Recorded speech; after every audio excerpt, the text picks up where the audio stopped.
जय श्री रघुनाथ जी की जय। दातारीसा प्रातः स्मरणीय और संध्या वंदनीय ब्रह्मलीन श्री खेताराम जी महाराज को कोटिश नमन करते हुए और शिक्षा सारथी और युग पुरुष स्वामी आत्मानंद जी महाराज को कोटि कोटि नमन करते हुए, सभी संतों को नमन करते हुए, समाज को नमन करते हुए, उनका अभिनंदन करते हुए, समाज की समस्त नारी शक्ति को अभिनंदन करते हुए हम आज आपके समक्ष श्री आत्मधाम गुरु मंदिर प्रतिष्ठा महोत्सव को लेकर के तैयारियां क्या है उसको लेकर के बात करेंगे। और इस समय हमारे साथ में श्री आत्मधाम सेवा समिति के कोषाध्यक्ष श्री कैलाश सिंह जी बाड़वा अहमदाबाद, जो अहमदाबाद में मुख्य अधीक्षक है पश्चिमी रेलवे के, जुड़ चुके हैं। सर, आपका बहुत बहुत स्वागत। कैलाश जी, आपका शुभ समय राजपुरोहित लाइव में। आपका भी बहुत बहुत धन्यवाद। सर्वप्रथम तो मैं शुभ समय समाचार राजपुरोहित चैनल जो मुंबई के पदाधिकारी हैं और जो संचालक हैं श्री विश्व सिंह जी क्रांति, उनका मैं अभिनंदन करता हूं कि उन्होंने श्री आत्मधाम गुरु मंदिर महातीर्थ बारवा, जो स्वामी आत्मानंद जी की जन्मभूमि में गुरु मंदिर का निर्माण हुआ है और उसके अभी प्रतिष्ठा महोत्सव की जो प्रिपरेशन चल रही हैं, उसके लिए आपका ये प्लेटफॉर्म आपने उपलब्ध करवाया। प्रिय समाज बंधुओं, चाहे देश के किसी भी भाग में, प्रांत में और जिले में, तहसील में या भौगोलिक क्षेत्र में आप निवास करते हैं, परम पूज्य स्वामी आत्मानंद जी महाराज की विषय में सभी अवगत हैं। पूज्य स्वामी आत्मानंद जी महाराज ने वर्ष 1924 में बारवा में जन्म लिया और उन्होंने बचपन से ही वो एक निर्मोही एवं सरल स्वभाव के संत थे। वो बहुत भावुक प्रकृति के थे। लोगों के दुख और पीड़ा बालपन से ही वो समझते थे। प्रकृति का या विधि का विधान कहें कि कुछ समय तक उनका 2-1 साल तक वैवाहिक जीवन भी रहा। उसके बाद में चूंकि परमात्मा ने उनको किसी और निमित्त इस पृथ्वी पे भेजा था, इसलिए उनका परिवार छीन लिया और उसके बाद में वो पूर्णतः वैरागी संत के रूप में वैराग धारण कर लिया। उन्होंने मुंबई में बहुत सारी समाज की वेदनाएं देखी। समाज बंधुओं को जो हैं खुली छत में सोते हुए देखा। कुछ समाज बंधुओं को ट्रकों में बोरे चढ़ाते देखा। कुछ समाज बंधुओं को हाथ लाठी खींचते देखा पशुओं की तरह। तो इस तरह से समाज का ये भाव देख के उनके मन में ये प्रश्न आता था कि भाई, ये राजपुरोहित समाज जो ब्राह्मणों में अपने आप को सर्वश्रेष्ठ समाज है और ऋषि मुनियों की संतान है, इसकी ये दशा कैसे हो। और इसलिए उन्होंने ये निश्चित किया कि भाई, इस समाज के लिए कुछ करना चाहिए। तो काफी वर्षों तक उन्होंने इधर उधर संत समागम किए। समाज को नजदीक देखने के लिए उन्होंने विभिन्न शहरों का प्रवास किया और इस तरह से संत महात्माओं के सानिध्य में घूमते गामते वर्ष 1962 के हरिद्वार के महाकुंभ में तत्कालीन जगत गुरु शंकराचार्य स्वामी शांतानंद जी सरस्वती महाराज से इन्होंने दीक्षा पाई और गुरु दक्षिणा के रूप में जब उन्होंने अपने गुरुजी से निवेदन किया तो उन्होंने कहा कि आपके मन में क्या चल रहा है वो मैं जानता हूं। आप राजपुरोहित समाज जो अपना ब्रह्म समाज है उसमें जाइए और आपने जो मन के अंदर जो ठान लिया है कि उस समाज को साक्षर बनाना है, वो काम पर अपना जीवन दीजिए। वहां से अपन सब जानते हैं कि वो अपनी पहली कर्मभूमि कालिंदी बनाते हैं। वहां कुछ वर्षों तक तपस्या करने के साथ साथ सामाजिक कार्य का प्रारंभ करते हैं। फिर वो जालोर पधारते हैं, वहां भी काफी वर्षों तक वो रहते हैं और वहां से केंद्र बना के भी समाज में बहुत सारा काम करते हैं।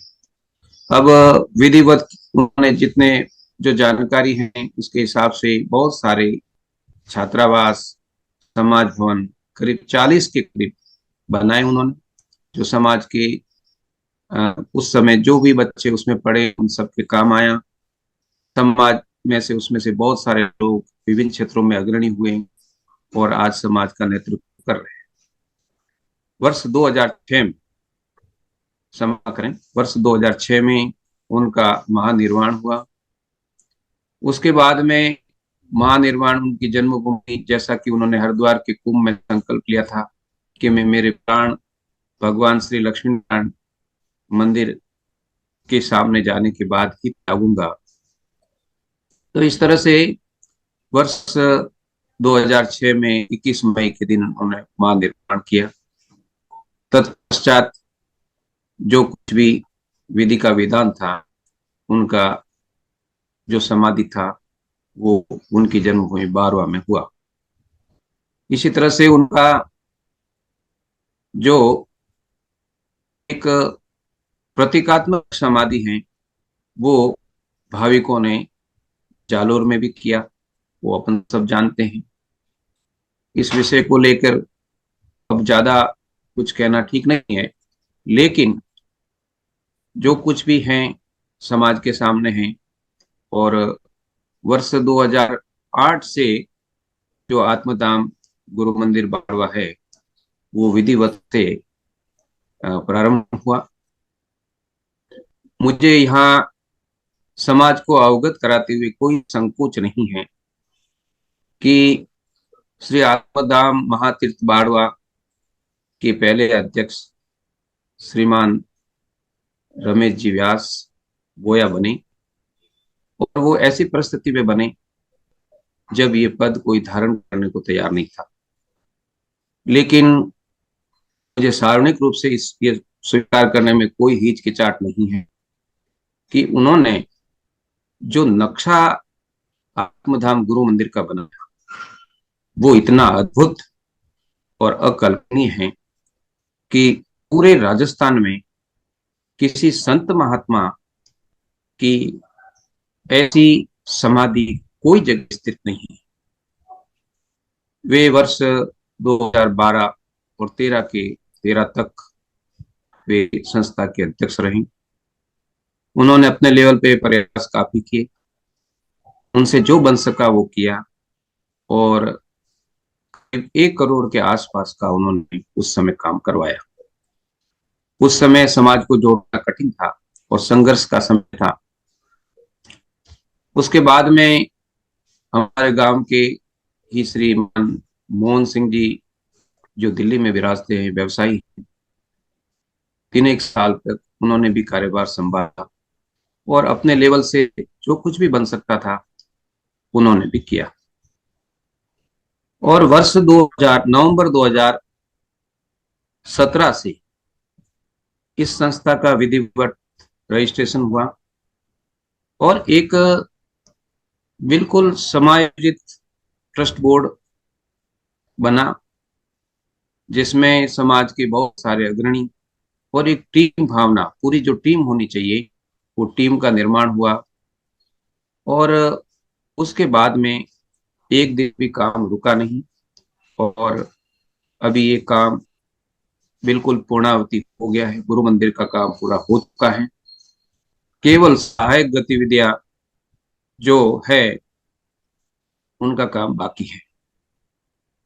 इस गुरु मंदिर में शुरुआत से वर्ष 2008 से लगा के अब तक करीब 8 करोड़ रुपए समाज के लोगों ने समर्पित किए हैं और इसमें करीब 6 से 7 हजार परिवारों का, सभी क्षेत्रों का, कोई भी ऐसा जिला नहीं है या कोई भी ऐसा क्षेत्र नहीं है जहां से पूज्य बाबू जी के लिए समर्पण नहीं आया है।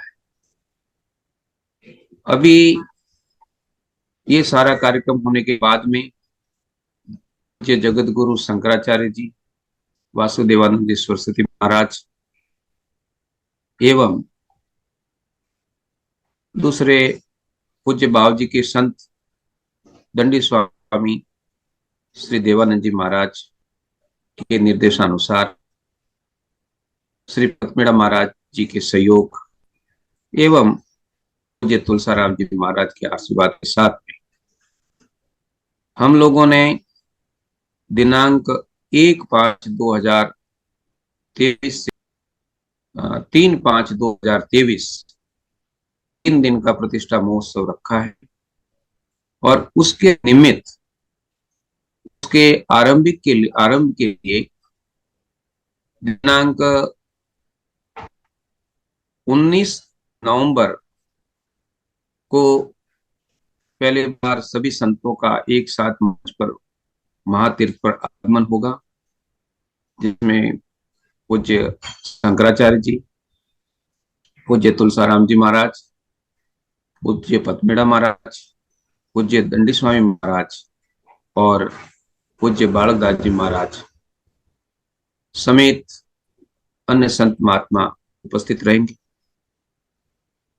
तो ये एक बहुत बड़ा मतलब एक अचीवमेंट होगा कि इतने वर्षों के बाद में जब कोई संत महात्मा मतलब साथ में नहीं था, गुरु महाराज की एक शक्ति थी जो ग्रस्त समाज को बराबर प्रेरित कर रही थी और ये एक बहुत ही असाध्य जिसको काम कर सकते हैं ये पूर्ण हुआ है। मेरा व्यक्तिगत अनुभव इस संबंध में बहुत अच्छा रहा। शुरुआत में काफी संघर्ष रहा, लेकिन जैसे जैसे समाज में हम लोग गए धीरे धीरे अनुकूलता मिली। श्री आत्मधाम का विधिवत कार्य 17 नवंबर 2018 से आरंभ हुआ। इस संस्था का पंजीकरण हुआ, बैंक खाता खोला गया और एक पूरी नई टीम श्रीमान जय सिंह जी सोकड़ा, श्रीमान गोवर्धन सिंह जी पावा, श्रीमान अर्जुन सिंह जी तिवरी, श्रीमान अर्जुन सिंह जी एडवोकेट बारवा, श्री कैलाश सिंह रेलवे बारवा हाल अहमदाबाद, श्रीमान इंदर सिंह जी सिवतला हाल लोनावड़ा, श्रीमान गजेंद्र सिंह जी निम्बोल हाल भाग्यनगर, श्रीमान अशोक सिंह जी विंगरला हाल अहमदाबाद, श्रीमान भवानी सिंह जी शेषली हाल अहमदाबाद, श्रीमान बाबू सिंह जी बारवा हाल वलसाड़, श्रीमान भरत सिंह जी शिवतलाव सहित 25 पदाधिकारियों की एक व्यापक टीम बनी और समाज का सहयोग प्राप्त किया।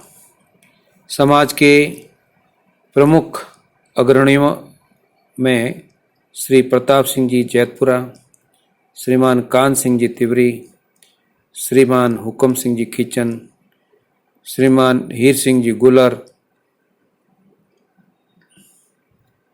श्रीमान गंगा सिंह जी निम्बाड़ा, श्रीमान श्याम सिंह जी व बाबू सिंह जी ठाकुरला, श्रीमान गुलाब सिंह जी बाड़वाल सुमेरपुर, श्रीमान देवी सिंह जी खाराबेरा, श्रीमान बाबू सिंह जी पराखिया, श्रीमान बाबू सिंह जी के बारवा, श्रीमान रतन सिंह जी एम बारवा, श्रीमान मंगल सिंह जी गोविंदला, श्रीमान हीर सिंह जी एडवोकेट मादा, श्रीमान किरण सिंह जी सिरपटिया, भाई श्री जगदीश सिंह जी, भाई श्री परवीन सिंह जी, भाई श्री संपत सिंह जी, सभी बाड़वा आदि शामिल हैं। समाज का व्यापक समर्थन जुटाने के लिए पूज्य दीनदयाल जी महाराज खेतेश्वर गौशाला खिरोड़ी व आचार्य श्री विठल कृष्ण जी गोधाम पतमेड़ा का भी उल्लेखनीय योगदान रहा है।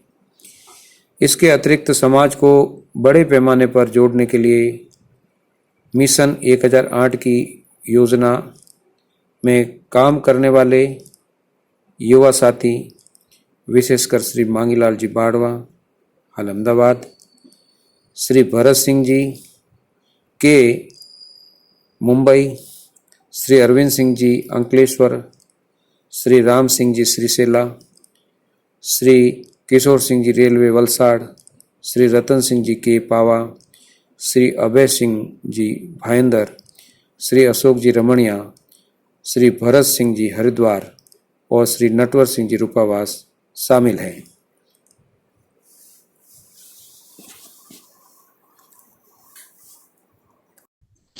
तो ये संस्थान में कुल मिला के अभी तक जो एक मोटा मोटा अंदाज है उसके हिसाब से 7,000 परिवारों का इसमें योगदान है। इसमें सभी जगह से मैंने आपको पहले ही बताया है। अब मेरा समाज से ये निवेदन है कि ये पूरा काम हो चुका है। गुरु महाराज सबके थे, गुरु महाराज ने सबके लिए काम किया और वर्ष पिछली जो गणेश चतुर्थी थी 2022 को जो मनाया सितंबर महीने में, तब से बाबूजी के जीवन का ये 100वां वर्ष प्रारंभ हो गया है और वापस जो गणेश चतुर्थी आएगी तब तक ये उनकी जन्म शताब्दी वर्ष आएगा, पूरा वर्ष पूरा होगा। तो ऐसे समय में बाबूजी के काम को, बाबूजी के जीवन चरित्र को और उनके विचार प्रवाह को समाज जीवन में ले जाने के लिए ये आत्मधाम महातीर्थ बाबा और श्री आत्मधाम स्मृति मंदिर जालोर दोनों ही संस्था जो बाबूजी के लिए एक बड़ा केंद्र है, ये दोनों ही मिलकर यदि आपस में ताल मिलकर इस विचार प्रवाह को समाज जीवन में ले जाएंगे तो एक बहुत ही यशस्वी कार्य होगा और बाबूजी के विचार प्रवाह को जन जन तक पहुंचाने में बहुत सरलता रहेगी। मेरा आप सभी समाज बंधुओं से करबद्ध निवेदन है कि पुरानी सारी बातों को भूलकर आप इस गुरु मंदिर की जो बोलियां ऑनलाइन 11 नवंबर प्रातः 9 बजे से जो आरंभ हो रही हैं और प्रतिदिन शाम को 5 बजे तक इनकी पूर्णावति होगी और शाम को 7 बजे के बाद हमारे जो एसएस न्यूज चैनल है मुंबई से, वहां से दिन भर का जो अपडेट है वो लाइव रहेगा। सोशल मीडिया प्लेटफॉर्म पर जो व्हाट्सएप के अलग अलग श्री आत्मधाम गुरु मंदिर के जो ग्रुप हैं उसके अंदर बोलियां चलेगी और ऐसा ये कार्यक्रम दिनांक 17 नवंबर 2011 शाम 5 बजे तक चलेगा और उसी दिन शाम 7 बजे तक जो लास्ट सोशल मीडिया का अपडेट है वो हमारे शुभ समय समाचार चैनल से लाइव होगा। उसके बाद में दिनांक 19 तारीख को पूज्य संत महात्माओं का जिस दिन आगमन है, उनकी शोभा यात्रा है और शाम को जो भजन संध्या है उस भजन संध्या में इन बोलियों का समापन होगा। बोलियां ज्यादा हैं, करीब 60 के करीब हैं, इसलिए भजन संध्या में पहले दिन 30 बोली का समापन होगा और लास्ट जो अपडेट एसएस न्यूज चैनल से जो लाइव होगा उन्हीं से वहां पर हर बोली को एक 10-15 मिनट का समय देके और उनका आगे वो शुरू की जाएगी और 10 मिनट के अंदर ही वहां पर एक एक करके बोली समाप्त की जाएगी। जो शेष बड़ी बोलियां हैं जैसे कलश हैं, ध्वजा हैं, स्थापना है, खड़े चोरी हैं, तोरण की बोली हैं और जो हेलीकॉप्टर से पुष्प वृष्टि है, ये बोलियां जो है इसी प्रकार की जो बड़े क्वांटम की बोलियां हैं वो दिनांक 20/11 की आम सभा में पूज्य संतों की हाजिरी में समाप्त होगी। इस विषय में समाज को निमंत्रण देने के लिए हमारे गांव से समाज के गांव के बुजुर्गों की जो करीब 4 टीमें बनाई थी जो अलग अलग विस्तारों में करीब 700 गांवों में प्रत्यक्ष रूप से पहुंचकर उनको करबद्ध निवेदन करके पत्रिकाएं और आमंत्रण दिया है और समाज को उन उस आने वाले आगामी 19 और 20 तारीख के कार्यक्रम में आने के लिए करबद्ध निवेदन किया है। अतः अंत में मैं इतना ही कहना चाहूंगा कि इस बड़े महातीर्थ में शुरुआत से लेके अभी तक का सभी का योगदान है। हम लोग संत महात्माओं के विषय में भी काफी पॉजिटिव हैं। हमारे संस्थान के कई पदाधिकारियों ने कई अवसरों पर बाबू जी के शिष्यों का संपर्क किया है और आगे भी करेंगे। हमें किसी भी प्रकार के कोई भी संत महात्मा से किसी तरह का कोई पूर्वाग्रह नहीं है। ये उनका ही स्थान है। अब कोई बात नहीं, कोई बात हो गई है तो संत महात्मा ऋषि मुनि के समान हैं, वृक्ष के समान हैं, जो सभी प्रकार के लोगों को छाया देते हैं। तो मेरा उनसे निवेदन है कि इस तरह का कोई भी भाव मन में न रखकर आप पधारें। आप जब भी आदेश करें हम आपको निवेदन करने के लिए हाजिर होंगे और इस प्रतिष्ठा महोत्सव के कार्यक्रम में आप आए और इसको यशस्वी बनाएं। आप सब को मेरी ओर से हार्दिक प्रणाम। धन्यवाद।